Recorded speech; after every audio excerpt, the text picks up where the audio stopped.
This video will introduce you to the basics of the Linux command line interface using the bash shell. Now, I have open a terminal window here on top of my desktop, which you'll see in this video, that has a Linux command line interface, also known as a Linux shell, open in it and running. The shell accepts commands that are typed in, and when I hit enter, those commands are executed. Now, right now, I'm not executing any command. I just hit enter a few times there, and you see that it gives me a new prompt. Your prompt may look somewhat different than mine, and it may not be colorized like mine, but that's irrelevant.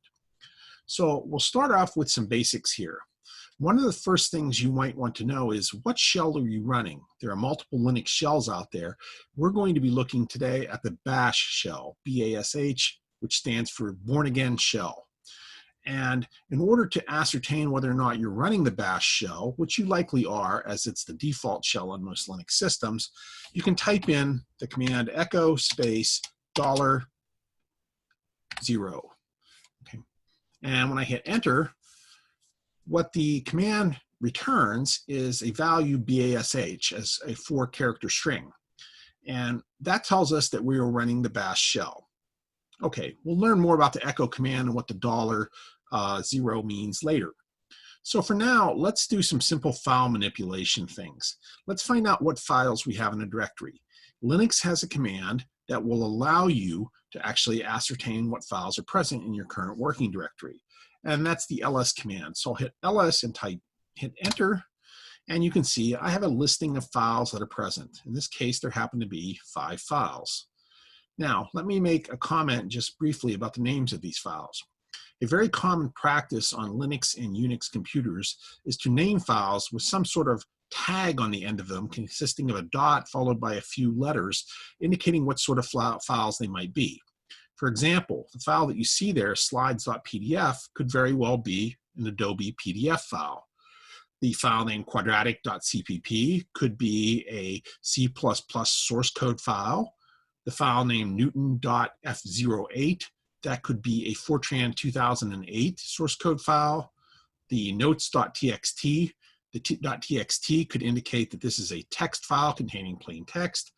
And the Newton file, we don't know what that is, right? So not having a tag leaves you wondering what type of file that is, but doesn't mean it's invalid. Okay, now let's see if we could find out more information about these files. We can by using the ls command in a slightly different form. I'll type ls space -l as my command. The -l, separated by the ls by a space, is what is known as a flag. It modifies the behavior of the ls command. In this case, it's going to tell the ls command, give me a long form listing of the files that are present in my directory. So when I hit return there, you'll see I get a longer form listing with information about those files, including what are the read and write and execute permissions of those files. We'll learn more about that later. And the owner of the files, which happens to be me, my username is dswesty, and what group the files belong to, and so on. We'll learn how to interpret this information later in detail. Now, you might think these are all the files that are present in a directory. That is often not the case. There are certain files that are hidden. You don't normally see when you execute an ls command. Any files whose name begins with a dot will not show when you execute the ls command. So let me illustrate that. If I say, let me create a new file here, I'll call it file1. And the way I can do that is by using the touch command. The touch command, if it's followed by a name, creates a new file of that name. So I'll say touch.file1. Okay. Now, when I do an ls command again, you don't see the file .file1 there. You might ask why, and that's because the name of the file begins with a dot, and by default, the ls command won't show it if it begins with a dot. But we can tell the ls command to actually show all the files. And the way that we do that is we modify its behavior by typing -a after that and using the -a flag to the ls command. When I do that, you'll see now it lists here, we see the .file1 that I just created, and we see these other things, dot here and dot dot here. We'll learn more about those later. They refer to other directories that are related to this current working directory. But we could actually combine things. We could say ls minus a minus l. This lists all the files and gives us the long form listing of these files. When I do that, you'll see I have a complete list of all the files now. There's my .file1 right there that I created. And there's these other two things that we'll worry about later, but we can combine those. And in fact, we can combine it in even the shorthand way. We can say ls minus al. We can combine the two flags together as one, and we'll get the same result. So this illustrates one of the most basic commands you're going to be using, called the ls command. It will give you information about what files and what directories are present within your current working directory. Now let's do a little more with these files. Let's actually copy one file to another. Suppose I want to make a copy of notes.txt, I should say, and copy it to something new. Let's say we want to copy it to a file named notes2.txt. I can use the cp command for that. And the form that I would use is cp takes what are called arguments to the command. They differ from flags in that they're not preceded by a dash like the flags were on the ls command. Here, cp takes two arguments. It takes the from argument, that is the file I'm going to copy from, and the file I'm going to copy to as a second argument. So I could say cp notes.txt to notes2.txt.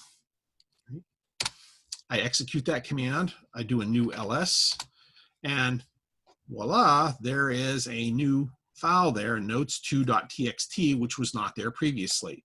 So it is an exact copy of what was in notes.txt, and I could do this for any one of the files.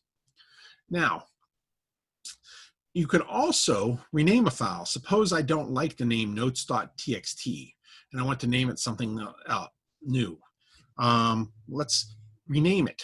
And the way we can rename things is to use a command called mv, right? mv also takes two arguments, just like the cp command, right? mv, which stands for move, which is really just renaming the file. I could move notes.txt to something new, like notes underscore phy277.txt. Presumably, maybe these notes relate to physics 277. I execute that command and do an ls, and you can see I no longer have the notes.txt, which was there previously, but now there is a new file, notes underscore phy277.txt. This file, notes.txt, was renamed to this other file. Okay, now a couple things about arguments. In this case, basically, the arguments are separated by spaces between one another. And this is why we don't want to use blank spaces or white spaces in file names, because the command line interface uses spaces between groups of characters in order to delineate between arguments to commands. All right, and that was also true in the notes.txt and the notes.phytxt. They were separated by spaces here when we supplied them to the move command, the mv command. Okay, so that is how we create files. Suppose we wanted to delete a file, all right? Let's delete one of these files.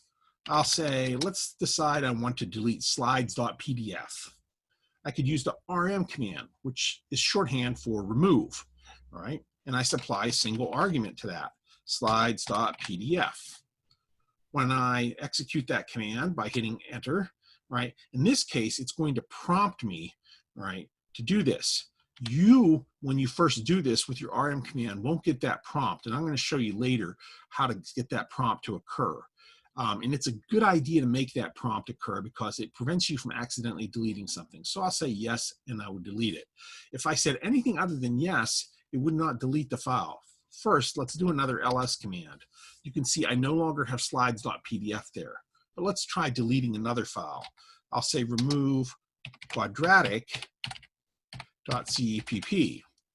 Again, it will prompt me, do I want to remove this? If I say anything other than yes, right? If I say S, for example, right? If I say anything other than yes or Y, right?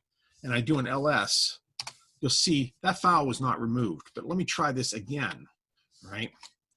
And if I type yes this time and do an ls, that file is now gone. Now, one other thing that we can do is that some commands like rm can take more than one argument. So I could delete two files at once. Let's do this. Suppose I want to remove the file named Newton and the one named Newton.fo8. I'll say rm Newton space and then add a second argument, Newton.fo8. When I hit enter, I'll get my prompts again. And I'll say yes to both of them and do an ls, and now those files are now gone. Okay, so those are some basic file manipulation commands that you should understand. The ls command to list what files are present, the cp command, right? The mv command, the cp command copies a file, the mv command renames or moves a file, and the rm command, which removes a file or deletes it. Okay, now I have to warn you about the cp and the mv command. They can be destructive if you're not careful. And let me illustrate that. Suppose I want to copy a file, all right? Let's copy notes2.txt to notes3.txt. I'll copy notes2.txt to notes3.txt. Right? Now I'll do an ls again, and you can see I've got a new file there. Notes3 is an exact copy of notes2. Right? Suppose now I say cp to copy again, and I take notes underscore phy277.txt, and I use the second argument, which represents the target, that is the file I'm going to copy to, and I copy to notes3.txt. You might ask, what happens here? Because notes3.txt already exists. When I do that, you'll get a prompt that says, do you want to overwrite notes3.txt? All right. If you say yes to this, when I say yes, now if I do an ls, I still have notes3.txt, but its contents that were there prior to executing this command have now been overwritten and replaced by the contents of this file. So you must be careful in using the cp command. If you copy to a file that already exists, that file will be, the original version of that file will already be overwritten. The same thing will be true of the move command, right? If I move notes2.txt to notes3.txt, it will do that after prompting me here. I'll say yes to that. And now there'll only be two files. And what was in notes3.txt prior to executing this mv command, right, will be replaced by what was copied essentially from notes2.txt. Essentially, when we do a move or a rename, what it does is it copies from the file that we want to copy from to the file we want to copy to, and then it deletes the original, that is the file that we copy from. Okay, so those are three basic commands that we're going to want to use fairly often: cp, mv, and rm. Let me tell you one more thing about the shell. You may have wondered, how did I repeat commands without typing, or else it seemed like I could type incredibly quickly. And there's some basic features of the shell that are present in the bash shell that make it very nice to work with.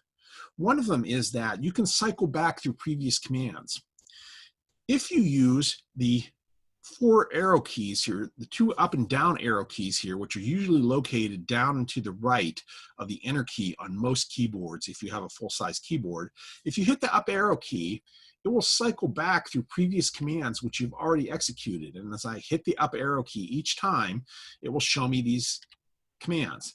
And if I want to execute them again, I don't want to execute that one because I've already deleted that file, but let's suppose I want to execute ls again, I just hit enter and it executes that command. All right, and I can move back and forth through the list of commands. Here I'm hitting the up arrow key very rapidly, I'm cycling back through all of my commands. And I can move forward through that list of commands that I've previously executed. All right.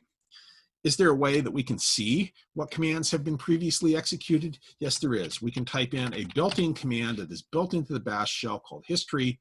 When I type that, it gives me a list of all the commands I've executed here. In this case, I have, to this point, 610, including the history command itself. And I can basically scroll back through these. There's a little scroll bar on the right side of the terminal here. But if you're logged in remotely, you wouldn't have that little scroll bar. And so you can cycle back and forth through the commands by hitting the up arrow key. You see history was command 610, ls was command 609, this move command was command 608, and so forth. And I can move forward again by hitting the down arrow key. Now, if your keyboard doesn't have arrow keys on it, and it may not, for some small laptops, for example, you may not easily have access to them. There are keyboard shortcuts that allow you to do this. I can type Control P, that is, I hold down the Control key and I hit P, and it will also act as though it were the up arrow key. It will cycle back through these previous commands. P stands for previous. And if I type Control N, it will cycle forward through the list of commands all the way till I get up to the end of the list. So that's a very, very useful feature. If I want to make a change to a command, let's suppose I want to change that command to do something different. Let's first do an ls to see what files we have. We have notes3.txt, right? Now, here's a command, move notes2.txt to notes3.txt. That command would not work because there is no notes2.txt. But suppose I want to modify that command. How could I do that? Well, I could retype the whole thing. Maybe I want to move notes3.txt to notes4.txt, right? I could erase this line and basically type it again, or what I could do is I could use the left and right arrow keys. If I hit the left arrow key, I can move back across the line, hit the backspace character and change this to notes3, move forward by hitting the right arrow key here, and change this 3 to a 4, and now I'm prepared to execute the command move notes3.txt to notes4.txt. And if I do that and do an ls command, you'll see that notes3.txt was moved or renamed to notes4.txt. Okay. So the left and right arrow keys will allow you to edit a previous command. You can move back by hitting the left arrow and move forward by hitting the right arrow keys. Right? What if you don't have the arrow keys? There are keyboard shortcuts here as well. Control B, holding the Control key and hitting B, and I'm doing it now, moves me back across the line. And if I hit Control F, it will move me forward across the line.